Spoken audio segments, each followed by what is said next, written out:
covering a little bit of college basketball and college football, mostly at the top of this video. So let's go ahead and get into it.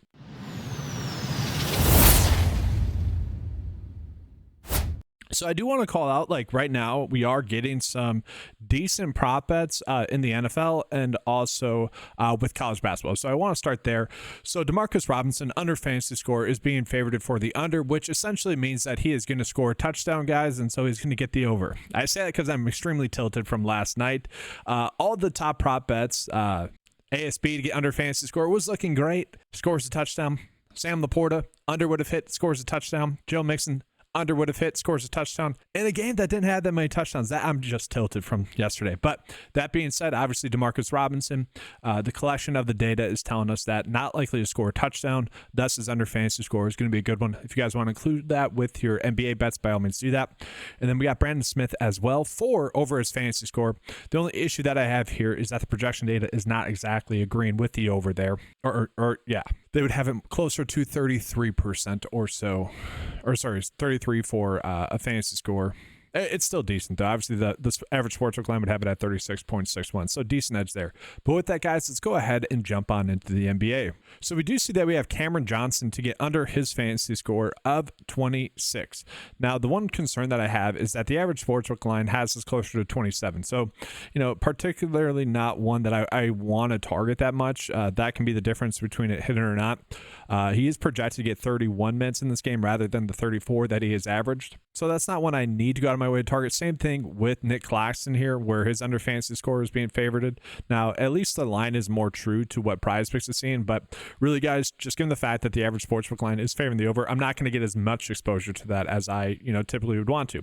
So the one that I like the most then is going to be starting out with Jose Alvarado. So I want to jump into him just as a whole. So we do see that his over fantasy score is the one that's really popping up the most here for over 30. And I like the fact that, one, the projection data not too far off, but also given the fact that the average sportsbook line would have this closer to 32. On top of that, you look at his per 36 production with, and this is huge, guys, the Pelicans are extremely thin. So with Zion off the court, with DeJounte Murray off the court, with I almost said CMC, with CJ McCollum off the court, and then Jordan Hawkins as well.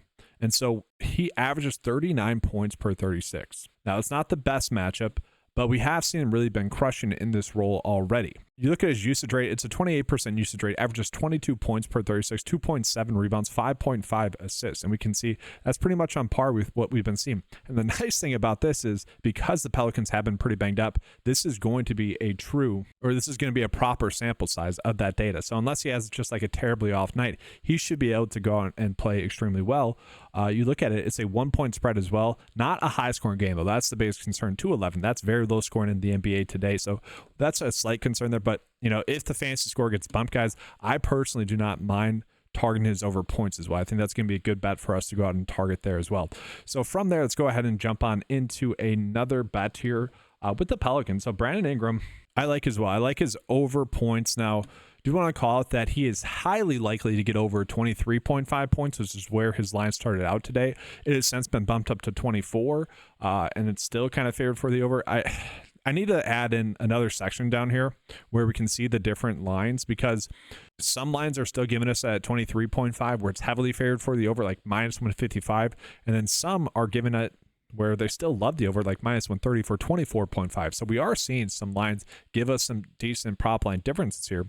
And I think part of the reason as to why, and here we go. Here's an example of what I mean. So we got some still that are favoring the over pretty heavily at 24, like ESPN Bet, DraftKings still likes it. And there's more books that are going into this, like Euro books as well, Australian books as well, that go into the sample. These are obviously just the American books that are popping up here.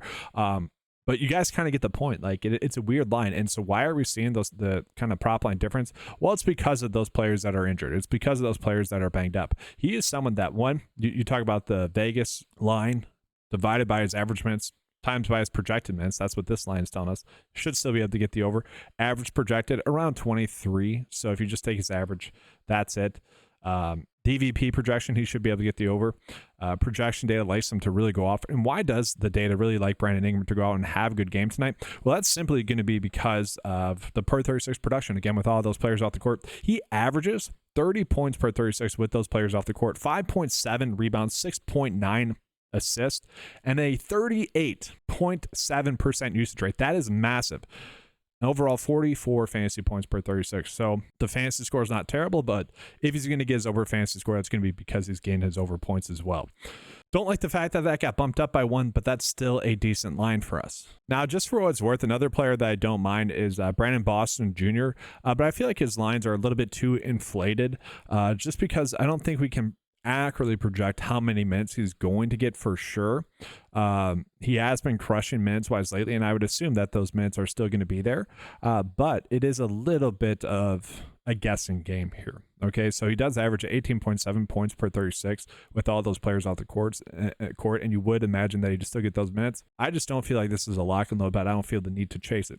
So let's go ahead and jump on into the PrizePicks cheat sheet again, seeing where we are getting some other bets here. So it does like Dennis Schroeder to get under its rebounds, assists slightly. Average sportsbook line likes that. I don't know if I exactly agree with that, but not one that I need to go out of my way to target. We got Patrick Williams for under his fantasy score, which again is kind of an interesting one, I would say. Patrick Williams does draw what typically should be a difficult matchup going against Cleveland, but not this year thus far. He is someone where the minutes have been a little bit sporadic as well. He's coming in off of a good game. That's really his most recent good game. He is someone that really doesn't get into foul trouble, minus fouling out one game. But I don't know. I kind of expect him to struggle in this game against Cleveland, even though it has been a pretty easy matchup. And so we continue down that list. Another one that's kind of popping up as a decent bet is going to be Jared Allen. So we see kind of the line is more true, where the average sportsbook line would have it at 33.63. PrizePicks has it at 33.5. The projection data also likes the over. Now, the only issue that I have with the bigs for Cleveland is that it tends to be kind of one or the other. Some games it's Jared Allen, some games it's Evan Mobley. More times than not, it's going to be Jared Allen. So I'm kind of okay with this one. I think this is actually a pretty decent bet that we have. And then from there, guys, the list is starting to get a little bit too low. Again, we don't typically want to be chasing bets that only have a 33% likelihood to hit. The only other one that I really want to call out, well, let's just talk about these two here. So we got AO in that same game against Chicago. Then we also have Darius Garland with that same game as well. So we do have a potential for a little bit of a game stack here. Now, AO is someone that has been playing a decent amount this season, playing pretty well. But if Zach LaVine's going to be active in this game, his role does become a little bit reduced there. So I kind of see why the data likes the under there.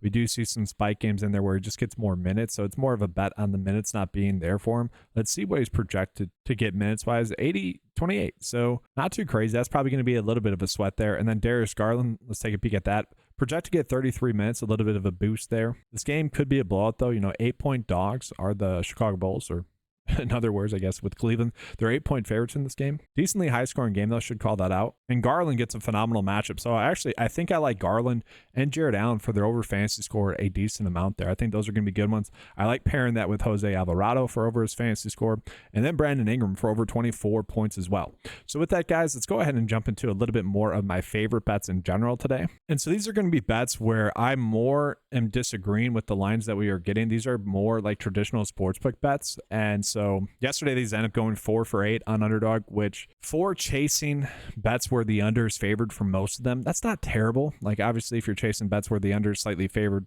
anything over 50% is pretty good. And so that's kind of what we have here with Jordan Poole, where I kind of like the fact that, again, if you're betting on more traditional sites, I kind of like the fact that we can bet on Jordan Poole to get his over points.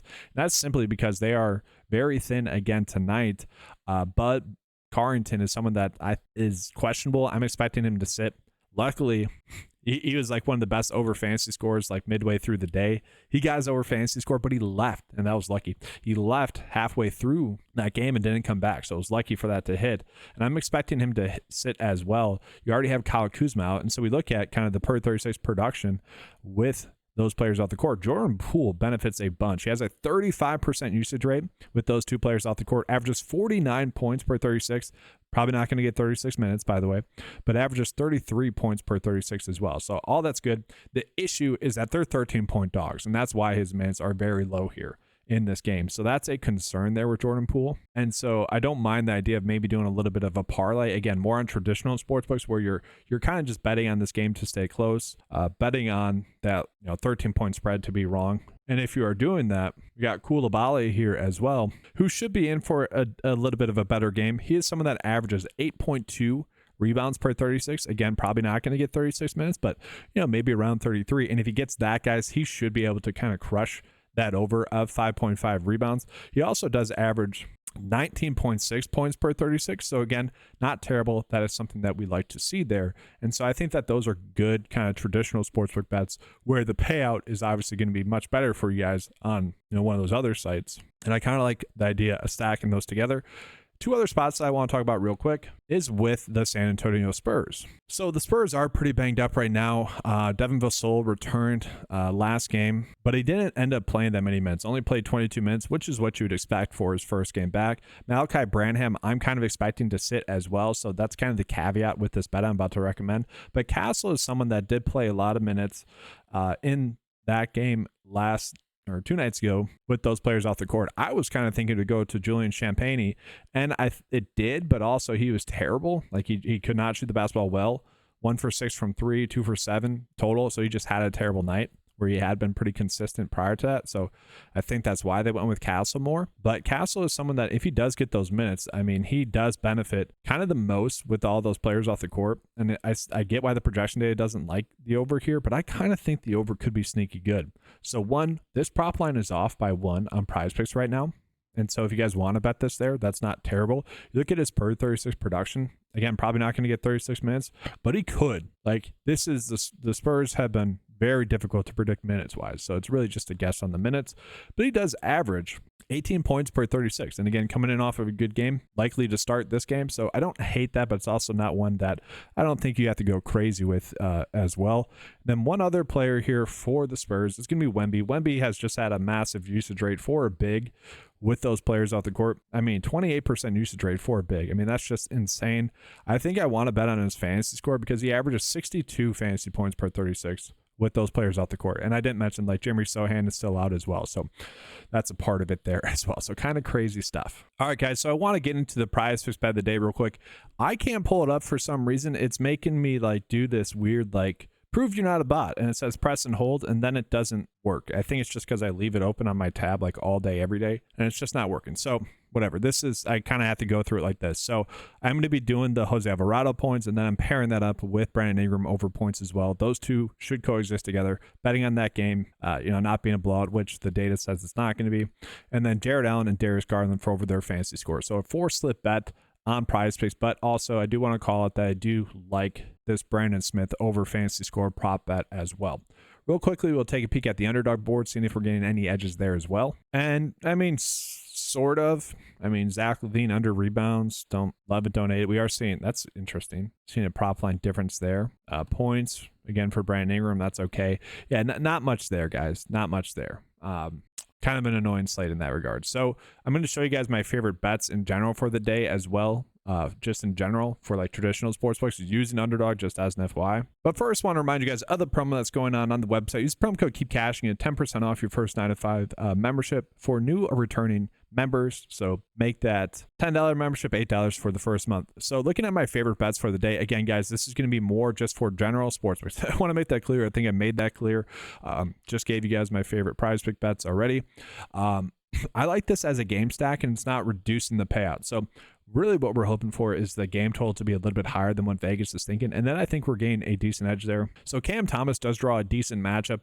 I really included him in this slip just to make it a 6-slip bet. So if you guys didn't want to take it that far, that's fine. Ben Simmons get over 5.5 assists. He has been averaging this over. And I think, if we're doing Cam Thomas for over his PRA and Dennis Schroeder for over his first quarter points, I'm okay with that.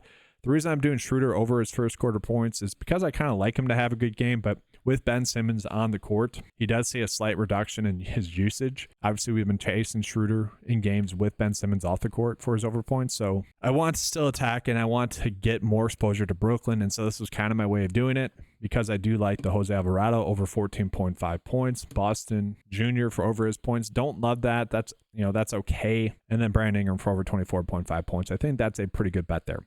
So that's going to be all for this video, guys. Make sure to give a like and subscribe to the channel. Do appreciate that. If you guys haven't yet, make sure to check out my Monday Night Football video as well, either for DFS or for props betting. Take advantage of that, guys. And then head on over to 9to5sports.com. Get all the tools on the website for just $10 a month. All right, thanks for watching, guys. Good luck. And as always, let's keep cashing.